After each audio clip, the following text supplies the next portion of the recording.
देखते रहिए फरीदाबाद आज तक। दुनिया की सभी ताज़ा खबरें सबसे पहले आप तक।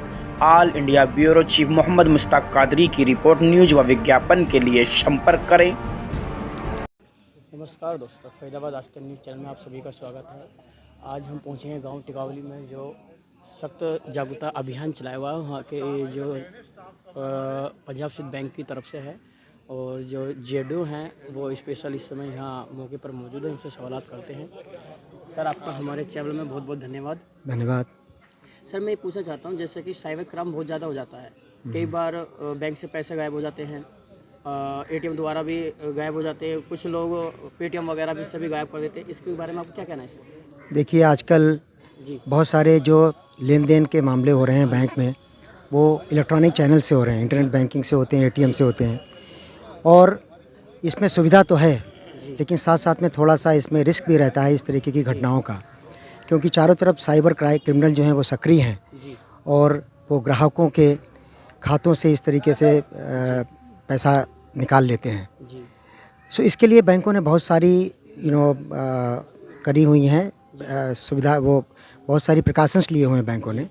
जैसे कि गाँव की भी कुछ लोगों की सुविधाएं हैं, जैसे कि टाइम से लोन वगैरह नहीं हो पाता, या कई बार काफ़ी दिक्कतें आ जाती है। जैसे मैं अभी गांव के समाज के लोगों से मिला, उन्होंने कहा है, उसके बारे में आपको क्या कहना है सर? देखिए, इसके लिए बहुत ही बैंक के अंदर शिकायत का एक तंत्र है। जी मैंने अभी इन लोगों को बताया है कि अगर कोई भी बैंक की सुविधा से संतुष्ट नहीं है, जी जो यहाँ पे सेवाएं हैं उनसे संतुष्ट नहीं है, तो उसके लिए बैंक के ब्रांच शाखा प्रबंधक को शिकायत कर सकते हैं। जी जी वहाँ से समाधान नहीं होता तो उसके बाद में अंचल प्रबंधक को शिकायत करके समाधान पा सकते हैं। जी सर। वहाँ भी नहीं होता तो प्रधान कार्यालय में जाके उसका समाधान पा सकते हैं। जी पूरा तंत्र बना हुआ है और रिजर्व बैंक ऑफ इंडिया की इसमें दिशा निर्देश हैं कि शिकायतों का समयबद्ध तरीके से उसका निराकरण किया जाए।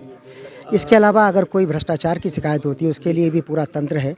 मुख्य सतर्कता अधिकारी को कोई भी केस मामले को बढ़ा के उसका समाधान करा सकते हैं। जैसे कि अब दिवाली का त्यौहार आने वाला है, इसके लिए आप जनता को क्या जागरूक करोगे, या त्यौहार के बारे में आप क्या कहना चाहोगे सर? मैं कहता हूं कि दिवाली में आप अच्छी तरीके से मनाएं, इसको खुशी से उल्लासपूर्वक तरीके से मनाएं, लेकिन पटाखे वगैरह ज़्यादा मत छोड़ें ताकि प्रदूषण वगैरह ना हो। अपनी सुरक्षा रखें, दूसरों की भी सुरक्षा रखें। और अगर लेन देन के जो व्यवहार करें, हाँ जी सर। जो इलेक्ट्रॉनिक चैनल को यूज़ करके करते हैं, उसमें अपने जो क्रेडेंशियल्स हैं, आपका पासवर्ड है, आपका यूज़र आईडी है, उसको आप संभाल के रखें, उसका दुरुपयोग ना होने दें। और कोशिश करें कि आपके जो क्रेडेंशियल्स हैं किसी दूसरे को पता न लगे। और बैंकों द्वारा, हमारी बैंक द्वारा भी इसके बारे में जो होते हैं, जो प्रिकॉशंस लेने हैं, उसके बारे में लिखा है, चेकलिस्ट मौजूद है वेबसाइट पे। सो बैंक की वेबसाइट पे जाके उस चेकलिस्ट को देखें और उनका पालन करें। वेबसाइट है सर, उसके बारे में किस नाम से है, क्या जानकारी मिल सकती है सर? हमारी वेबसाइट psbindia.co.in के नाम से है। जी सर। उसमें जाएंगे तो उसमें आपको सारी इस तरीके की जो प्रिकॉशंस हैं, जो आपको ध्यान रखना है, वो सारी वहाँ पे उपलब्ध हैं। और वहाँ पे एक विजिलेंस कॉर्नर भी बना हुआ है। उस विजिलेंस कॉर्नर पे जाके आप विजिलेंस से संबंधित जानकारी भी प्राप्त कर सकते हैं। और जैसे कि सर अभी कोरोना गया ही नहीं है, आने की भी संभावना है और नहीं भी है, दोनों सी बात है, तो इसमें आप जनता को क्या जागरूक करोगे सर? सबसे कहेंगे कि आप अपना जो सोशल डिस्टेंसिंग है जी सर। उसको बना के रखें, नकाब लगाए रखें, जी जी और जो 2 गज की दूरी है उसको बनाए रखें। और डरे नहीं, लेकिन अपना प्रिकॉशन बनाए रखें। Thank you. बुला रहे हैं, आपको बुला रहे हैं। इस ग्राम के या इस नगर के सम्मानित निवासी लोग, हमारी बैंक के सम्मानित ग्राहक लोग जो आज यहाँ पे मौजूद हैं, और ग्राम सभा के पदाधिकारी लोग, सरपंच जी और अन्य पदाधिकारी जो यहाँ पे मौजूद हैं, आज उपस्थित हैं, उन सबको पंजाब एंड सिंध बैंक की ओर से मैं स्वागत करता हूँ। दोस्तों, मेरा नाम अम्बरीश कुमार मिश्रा है और मैं पंजाब एंड सिंध बैंक में मुख्य सतर्कता अधिकारी हूँ। जैसा कि हमारे साथी ने आपको बताया कि अक्टूबर के महीने के अंतिम सप्ताह में हर वर्ष सतर्कता जागरूकता समारोह का आयोजन होता है। और आप लोग जानते होंगे, एक केंद्रीय सतर्कता आयोग एक आयोग है जो पूरे देश में एक है, और जो समूचे देश में, समूचे राष्ट्र में जितने भी सरकारी संस्थान हैं, उन सब में भ्रष्टाचार को रोकने के लिए वो जिम्मेदार है। और सारे सरकारी संस्थान उनकी सीमा में आते हैं भ्रष्टाचार के मामले में। CBO, जिसको आप मुख्य सतर्कता अधिकारी बोलते हैं, जो मैं हूँ, तो सबसे बड़े जो देश में एक हैं वो हैं केंद्रीय सतर्कता आयोग, सेंट्रल विजिलेंस कमिश्नर। और बहुत सारी जितनी भी संस्थाएं सरकारी होती हैं, सारी सरकारी संस्थाओं में एक मुख्य सतर्कता अधिकारी का पद होता है। मैं पंजाब एंड सिंध बैंक का मुख्य सतर्कता अधिकारी हूँ। आई थिंक मुझे लगता है कि आप लोगों की अब समझ में आ गया होगा कि क्या सिस्टम है। सो पंजाब एंड सिंध बैंक में मुझे सरकार ने भेजा है जो केंद्रीय सतर्कता आयोग का काम है उसको संपादित करने के लिए, उसको देखने के लिए। तो आप कह सकते हैं कि मैं सेंट्रल विजिलेंस कमिश्नर, केंद्रीय सतर्कता आयोग का हाथ हूँ जो पंजाब एंड सिंध बैंक में काम करता हूँ। तो ये पूरा एक सप्ताह का जो आयोजन होता है, ये हमारे लौह पुरुष आदरणीय श्री सरदार वल्लभ भाई पटेल जी का जन्म दिवस 31 अक्टूबर को पड़ता है, आप लोग जानते होंगे।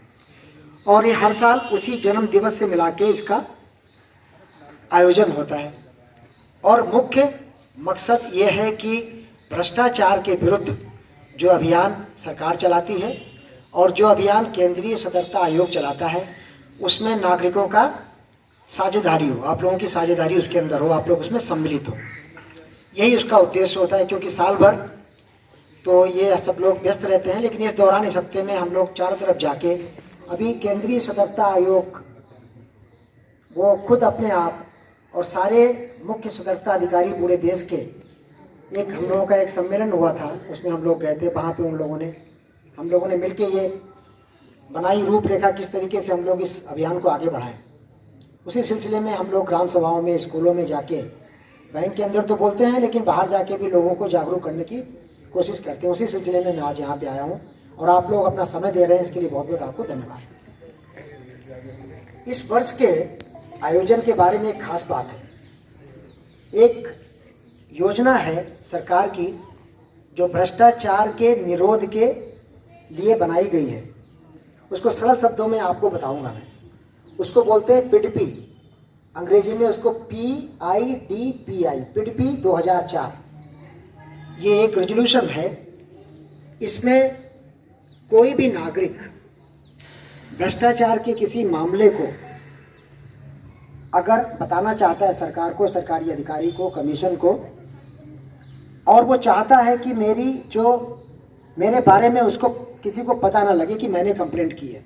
क्या होता है, क्योंकि जब भ्रष्टाचार का कोई मामला होता है, उसमें अगर एक आम आदमी कोई शिकायत करता है तो कई बार उसको बड़ा खतरा रहता है और उसकी जो पहचान है वो सामने आ जाती है और उसको पूरे सिस्टम के साथ में कई बार विरोध सहना पड़ता है उसको। तो डर के मारे लोग क्या करते हैं, इस तरह की घटनाओं का जिक्र नहीं करते। इसीलिए इस योजना को बनाया गया कि यदि कोई भी नागरिक, और ये सरकारी कर्मचारियों के लिए भी है, मेरे विभाग में, मेरी बैंक में काम करने वाले कोई व्यक्ति, कोई स्टाफ अगर किसी के खिलाफ भी कोई भ्रष्टाचार की किसी चीज़ को सामने लाना चाहता है तो इस समाधान का वो प्रयोग कर सकता है। इसमें खास बात यह है कि जो कंप्लेनेंट है, जो कंप्लेंट शिकायत करता है, शिकायतकर्ता का नाम सामने नहीं आता। शिकायतकर्ता को कंप्लेंट लिखनी चाहिए, शिकायत लिखनी चाहिए, और लिखने के बाद में एक लिफाफे में सील बंद कर देना चाहिए ढंग से, और उस लिफाफे के ऊपर भी उसको कहीं भी अपना नाम लिखना नहीं चाहिए। अगर नाम लिखेगा तो उसकी पहचान बाहर आ जाएगी। उसके बाद वो उस लिफाफे को केंद्रीय सतर्कता आयोग के जो सचिव हैं, सचिव केंद्रीय सतर्कता आयोग, जिनका दिल्ली में ऑफिस है, सीधे उनको उनका पता लिख के उनके पास प्रेषित करेंगे वो, और किसी को प्रेषित नहीं करेंगे। इसमें कंडीशन ये है कि ये शिकायत केवल उनके पास ही जानी चाहिए। अगर ये शिकायत, कई बार लोग क्या करते हैं, इस शिकायत को कई जगह पे कॉपी कर देते हैं। प्रधानमंत्री महोदय को भी लिखेंगे, प्रेसिडेंट को भी लिखेंगे, और विभाग के जो अध्यक्ष हैं उनको भी लिखेंगे। इसमें समाधान में ये प्रावधान है कि वो केवल सचिव केंद्रीय सतर्कता आयोग के नाम से